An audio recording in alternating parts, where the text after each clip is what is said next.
Naquele tempo, os judeus pegaram pedras para apedrejar Jesus.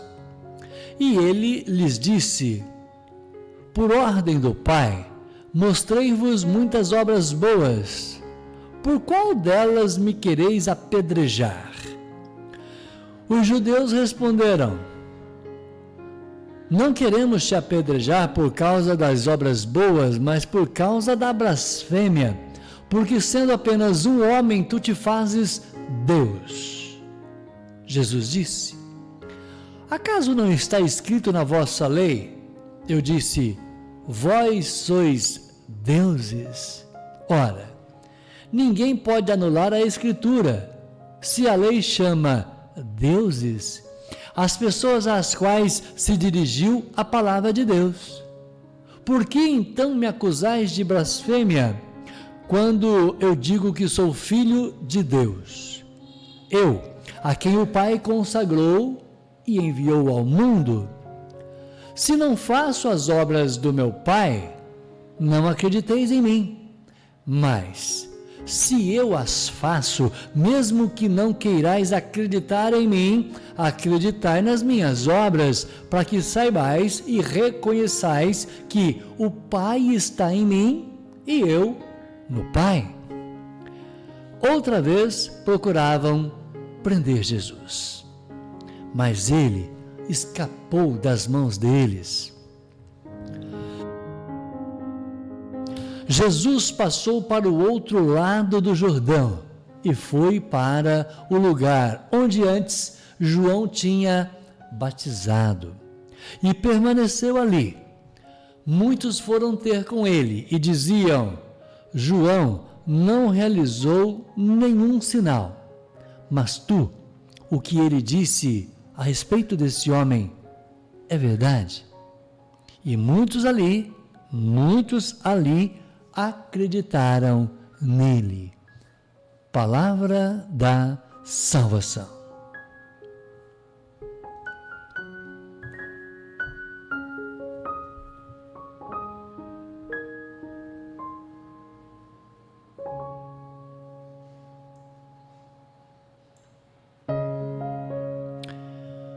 No momento de fé do nosso programa, momento que encerra uma semana de trabalho, quero agradecer o apoio, aqui do lado da Padaria Progresso, tem a logomarca aqui na nossa tela, agradecer o Presente Progresso, o Presente Progresso que nós vestimos, está escrito aqui, nós vestimos essa camisa, agradecer a família de José Honorato Júnior, a família que toca a empresa Progresso há mais de 65 anos, a família que cuida, uma tradição familiar de pai para filho, isso é importante a gente registrar também aqui no programa. E hoje, João 10:31 é o momento para a nossa reflexão. Antes de entrar diretamente na palavra, eu estava caminhando hoje, aqui perto do mercado municipal, e me veio uma música na cabeça. Não sei porquê, sabe quando você vem pensando assim na vida e vem uma música na cabeça? Aquela música assim, do Padre Marcelo, se eu não me engano, tem anjos subindo e descendo nesse altar. Então isso vale para o nosso ambiente de trabalho, isso vale para a sua casa, vale para o ambiente onde você está nos acompanhando no replay, que tem anjos descendo e subindo em todas as direções. A gente às vezes pode ter aquela sensação de que a gente lê o Evangelho quando o anjo Gabriel anuncia a Maria e tem a sensação que foi a última vez que o anjo apareceu. Não é assim.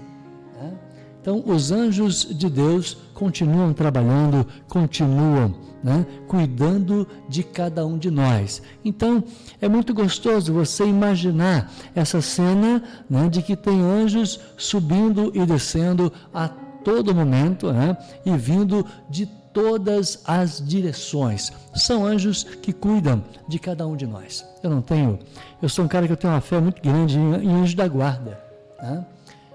E tem situações que a gente passa que você fala assim, puxa vida, hoje eu dei trabalho para o meu anjinho da guarda.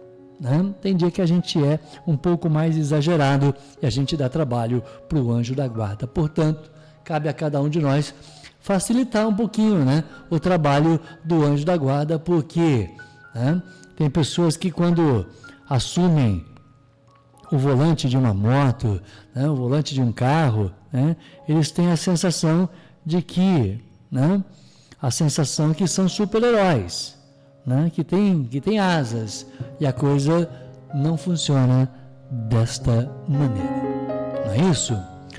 Voltando ao Evangelho, os judeus, eles queriam apedrejar Jesus, não pelas boas obras que ele estava realizando, mas pela blasfêmia, pela, segundo os judeus, a mentira que Jesus estava contando para eles quando ele diz, porque ele sendo apenas um homem, ele se fazia Deus. Né? Então, por isso que os judeus queriam apedrejar Jesus. Os judeus querendo apedrejar Jesus. Perguntinha, voltando na história, entrando dentro da cena do Evangelho. O que leva um cidadão olhando para Jesus, que fazia na frente de todos eles os milagres, né, que ele sempre fazia, um cara que fazia o bem para as pessoas, o que leva um cidadão pegar uma pedra para apedrejar Jesus, um cara que fazia o bem diante dos olhos de todo mundo, um cara que falava de amor para todo mundo, com todo respeito ao termo que eu estou usando, mas uma pessoa que falava de amor, que praticava o bem, que fazia o bem, que fazia milagres na frente de todos eles. O que leva um cidadão a pegar uma pedra e querer apedrejar Jesus? Trazendo para o dia de hoje, o que leva um cidadão a entrar numa rede social e começar a falar um tanto de M? Falar sem conhecimento, você está apedrejando também, só que não literalmente com uma pedra na mão. Quando a gente faz determinados comentários de alguém a respeito de qualquer coisa que a gente não tenha conhecimento, eu estou apedrejando alguém com a minha língua. Eu estou falando de algo que eu não tenho conhecimento. Eu estou falando de algo que eu não busquei as informações necessárias. Eu estou caluniando, eu estou blasfemando. Eu estou fazendo a coisa errada. Por quê? Porque eu não juntei informações necessárias para fazer a minha avaliação de mérito. Então, quando a gente se propôs a fazer um programa para trabalhar a informação, isso nos dá uma alegria muito grande, porque hoje nós trouxemos uma informação, José Nildo, aí da Prefeitura de Recife, que não está, tá? Que não está, eu acho que até está na tela aqui ainda, aí ó, eu trouxe essa informação, né, hoje, que a Prefeitura de Recife, ela dá o exemplo de não contratar agressores de mulheres. Então isso significa que os bons exemplos deveriam ser copiados por todas as autoridades. Quando a gente busca a informação, a gente tem condições de pesar na nossa balança, na nossa consciência, as nossas ações.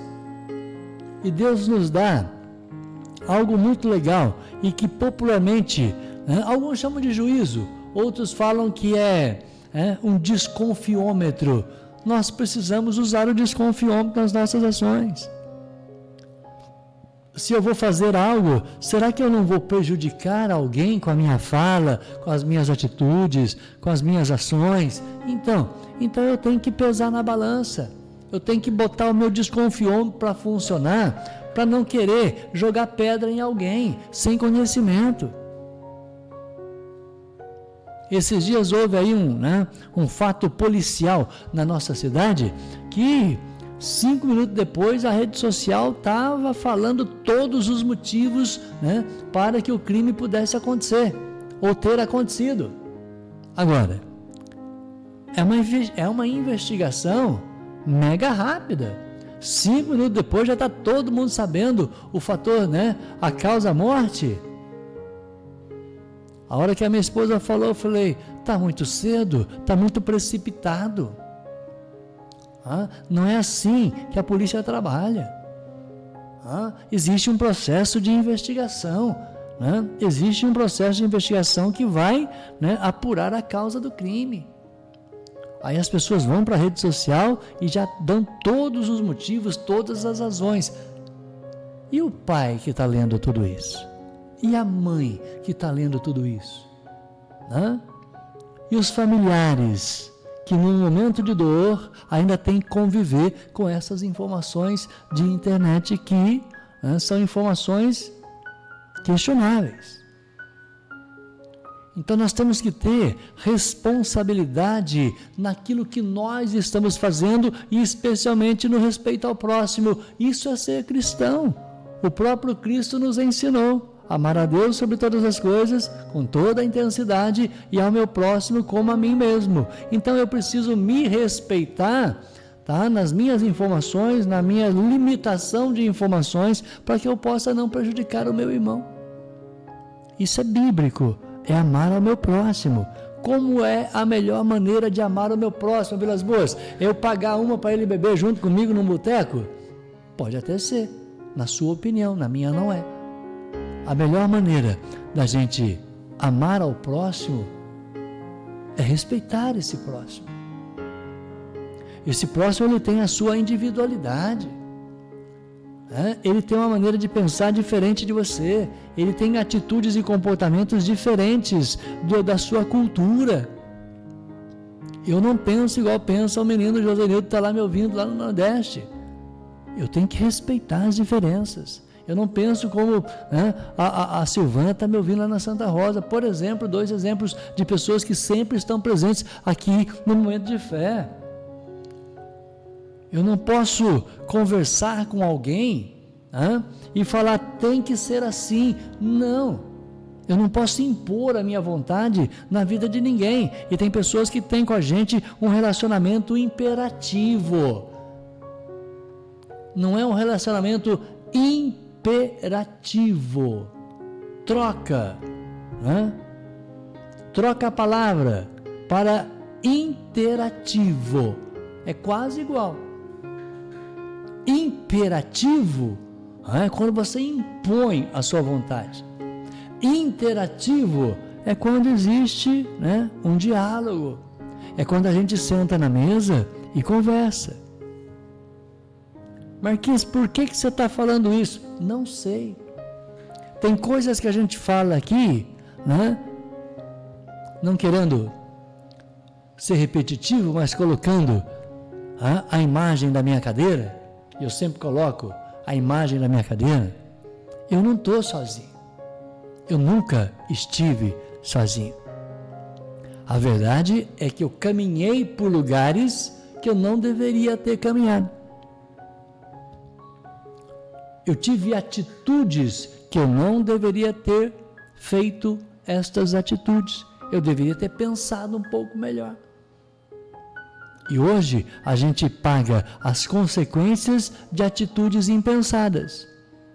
De atitude que a gente não botou na balança segundo a palavra do Senhor. Especialmente esta lei que Jesus explicou para cada um de nós. Respeitar o seu irmão. Se eu tivesse respeitado um pouco mais, talvez eu tivesse errado um tantão menos. Então nosso vocabulário muda pelas influências das pessoas que estão do nosso lado. O nosso comportamento muda em razão do meio ambiente que nós convivemos. Agora a pergunta é, eu estou num ambiente saudável? Ou será que eu estou num ambiente em que todos estão com uma pedra na mão querendo me fuzilar? Nós também temos que ter o bom senso, o desconfiômetro, de saber se eu estou num ambiente saudável ou se eu quero continuar no ambiente que eu estou. E aí eu concluo a oração mostrando novamente a minha cadeira.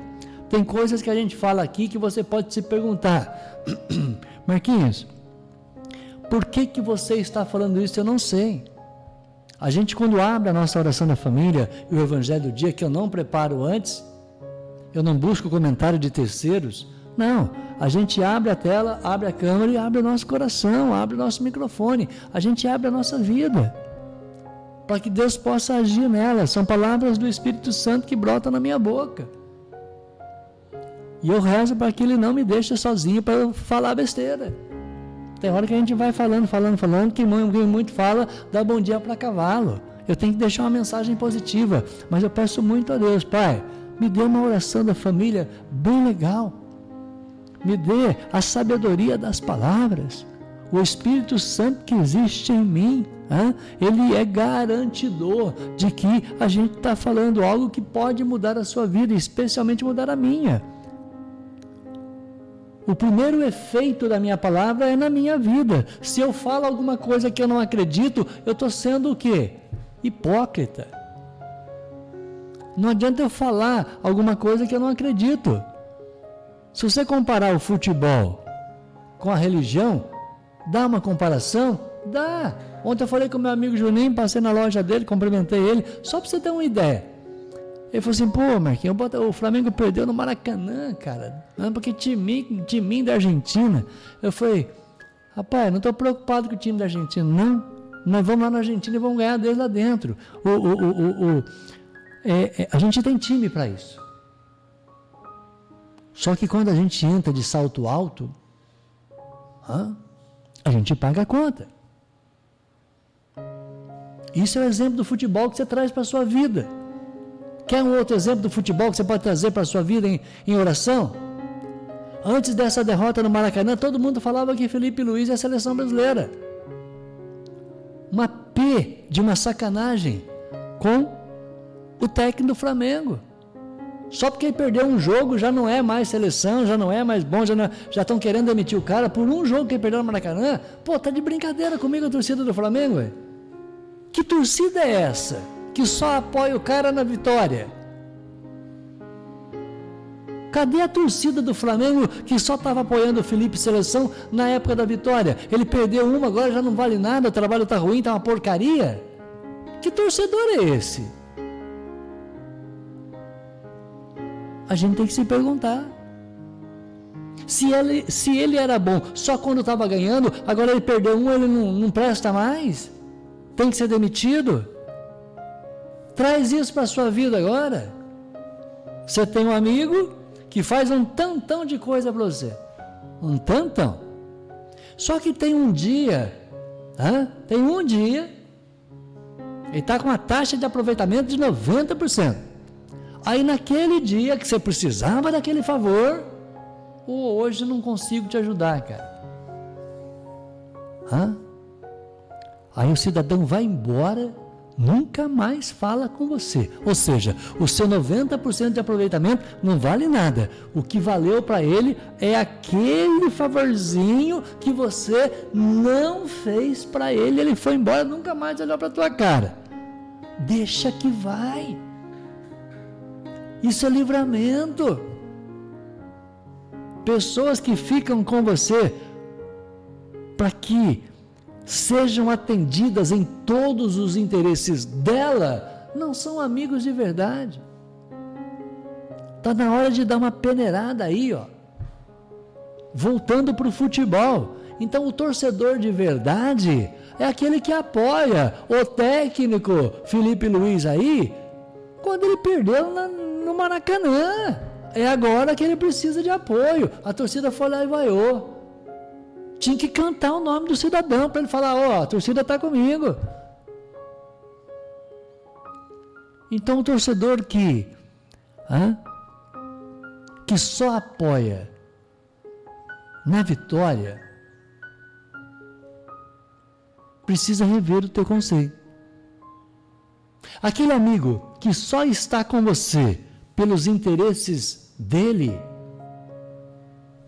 deixa embora. livramento. Pede a Deus para colocar na sua vida pessoas que fazem a diferença na sua vida sem pedir nada em troca. Você precisa de amigos verdadeiros e não de amigos interesseiros. É quase igual. Adoro essas brincadeiras, como a Miriam Souza fala aqui, essas brincadeiras das palavras, né, do bendito do português, que tem hora que a gente fala, né, são parecidas, mas com sentido totalmente diferente. Você não precisa de amigos interesseiros. Você precisa de amigos verdadeiros.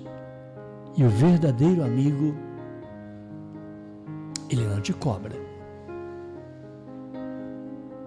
Mesmo quando você está ausente. Às vezes a gente cobra um café, né? Cobra um café, cobra uma presença, uma companhia. Mas é de amigos verdadeiros que a gente precisa. Amigos que relacionam com a gente com a pedra na mão. Isso não é amigo. Isso é um adversário. Um adversário camuflado. Pede a Deus para que Ele tire da tua vida todos esses adversários camuflados. Diz o meu querido Josenildo: o livre-arbítrio, Vilas Boas, é uma dádiva de Deus. Exatamente. Deus é tão maravilhoso que Ele deu a você esse direito que só você pode usufruir. O direito de até pegar uma pedra na mão para ferir o filho dele. O resultado nós já sabemos. Bom final de semana. Que você se aproxime dos seus familiares, dos seus amigos. Final de semana é uma oportunidade de convivência familiar, de um compromisso social, de uma igreja. Aproveite o final de semana para viver a família. Deixa a empresa para segundona. Segundona a gente se encontra aqui na empresa 8 horas da manhã ao vivo. Curta o seu final de semana. Amém? Deus abençoe a todas as intenções que nós trazemos dentro dos nossos corações. Até segunda. Tchau.